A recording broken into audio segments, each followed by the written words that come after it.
You know what they say, charity doesn't count unless you brag about it, so... That's not my point. My point was that I got a few guests on there. I had Jack Ingram and Jonathan Tyler, and I had a guy, the great Ben Queller, who was on there with me. And Ben stole the fucking show. It was so good. And it made me think about this. I had this song and I went down to Austin with it, and it was broken. It was unfinished, and I loved it, but I didn't think it was ever gonna get finished. And I played it for Ben, and he's such a sweet, positive guy.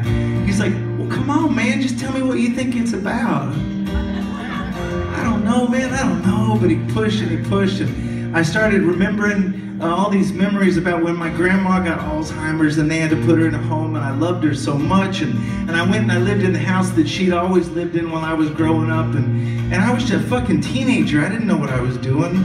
And I mean, I was 23, but you know, 23 is the new 14. And so I lived in her house, and I parked in her lawn, and the neighbors hated me, and it got real cold, and so I lit a fire in the fireplace that hadn't been used in 20 years and was full of squirrel carcasses or whatever. And the house got all full of smoke, and I smoke damaged up the walls and all the paintings and stuff. And she didn't care, because she was in an old folks home and she couldn't, you know, fucking remember who I was.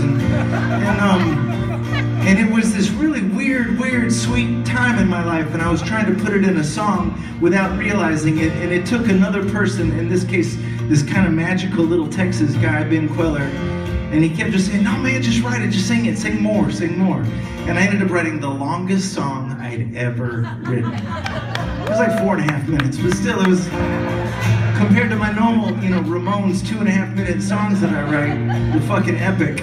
And the only thing that we argued about, and it's an argument that because I put the song out myself, I ended up winning the argument, and I'm not sure if he was right, is that in the chorus now, there's a hopeful note at the end of the chorus. So, you know, it's high time I got found.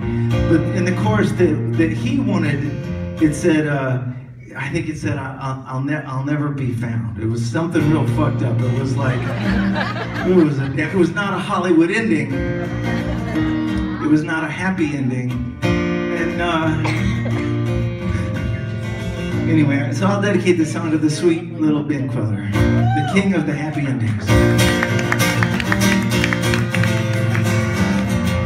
I was going through a hell of a time when suddenly you showed up. You gave me hope when I lost mine, but hope is not enough. Oh, and I loved you so hard, it broke my heart.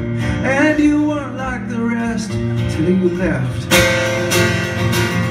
Yeah, I'm lost without you. It's all coming to me now.